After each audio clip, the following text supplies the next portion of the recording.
अस्सलाम वालेकुम दोस्तों आज मैं आपको एक बहुत ही अहम स्टोरी सुनाने वाला हूँ। बहुत सारे लोगों का, बहुत सारे दोस्तों का, बहुत सारे स्टूडेंट्स का ये ख्याल होता है कि हमारी ज़िंदगी में कोई और बंदा आएगा जो इनकलाब लेकर आएगा, जो हमें मोटिवेट करेगा, फिर जाकर हम कोई ना कोई काम कर सकेंगे। लेकिन ऐसा नहीं होता।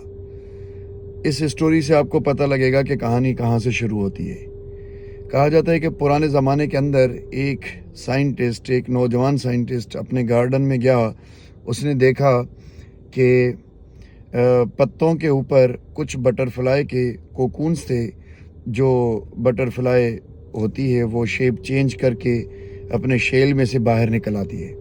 तो उसके अंडे जब शेप बदल रहे थे तो वो आखिरी शेल्स में से बाहर निकलने के लिए बड़ी स्ट्रगल करते हैं, और उस स्ट्रगल में कई घंटे लग जाते हैं। करते करते वो शेल को तोड़कर फिर बाहर आ जाते हैं और फिर बटरफ्लाई बनकर उड़ जाते हैं। तो ये कई घंटों तक वो स्ट्रगल देखता रहा। इसे रहम आया। इसने कहा चलें कुछ तो स्ट्रगल करके बटरफ्लाई बनकर निकल कर उड़ गए, लेकिन कुछ जो हैं उनकी मैं मदद कर देता हूँ। ये कटर लेकर आया और इसने उनकी मदद की, उनको शेल से बाहर निकालने में उनकी हेल्प की। तो हेल्प करने के बाद, शेल काटने के बाद वो कोकून में से बटरफ्लाई बाहर आए, और बाहर आने के बाद ये बड़ा खुश हुआ, सेटिस्फाइड हुआ कि यार चलो मैंने इन छोटे से कीड़ों की, छोटे से बटरफ्लाई की मदद तो की। लेकिन दोस्तों हैरत की बात यह है कि थोड़ी देर ऑब्जर्वेशन के बाद इसने देखा कि जिन बटरफ्लाइज की इसने मदद की थी वो उड़ नहीं सक रहे थे। ये बड़ा हैरान हुआ कि यार ये क्या माजरा है। उनके विंग्स भी सही डेवलप नहीं हुए, उनकी साइज़ भी छोटी नहीं हुई, और वो एबनॉर्मल लूले लंगड़ों की तरह रेंगने लगे ज़मीन पर। इसे हैरत हुई। फिर अगले कुछ और कोकून्स थे, अगले कुछ और बटरफ्लाई थी जो स्ट्रगल कर रही थी। उनकी इन्होंने हेल्प नहीं की। जब उनकी इसने हेल्प नहीं की तो वो खुद ही बाहर आए स्ट्रगल करते करते, और वो उड़कर नॉर्मल बटरफ्लाई बन गए।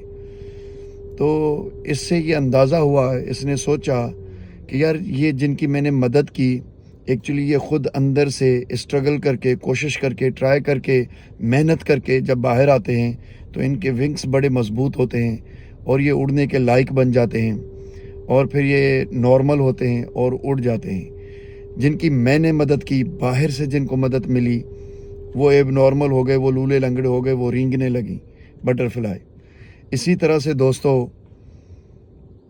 आपकी जो स्ट्रगल होती है, आपकी जो कोशिश होती है, आपकी जो मेहनत होती है, आपका जो हार्ड वर्क होता है, वो सारा आप अंदर से स्टार्ट करते हो। आप अपने अंदर से दोस्तों जब तक स्टार्ट नहीं लोगे, कोई भी बाहर से आकर जब आपकी मदद करेगा, आपके जहन में, आपके ख्याल में अगर कोई बाहर से आकर आपकी मदद करे, आपके बिज़नेस में, आपकी पढ़ाई में, आपकी किसी भी टारगेट को अचीव करने में, मंजिल को पाने में, तो वो आप रेंग जाएंगे, आप एबनॉर्मल हो जाएंगे, आप उस पर डिपेंडेंट हो जाएंगे और आप लेज़ी हो जाएंगे। फिर आप मंजिल नहीं पा सकेंगे। अगर मंजिल पर पहुंचेंगे भी सही तो एबनॉर्मल होकर पहुंचेंगे।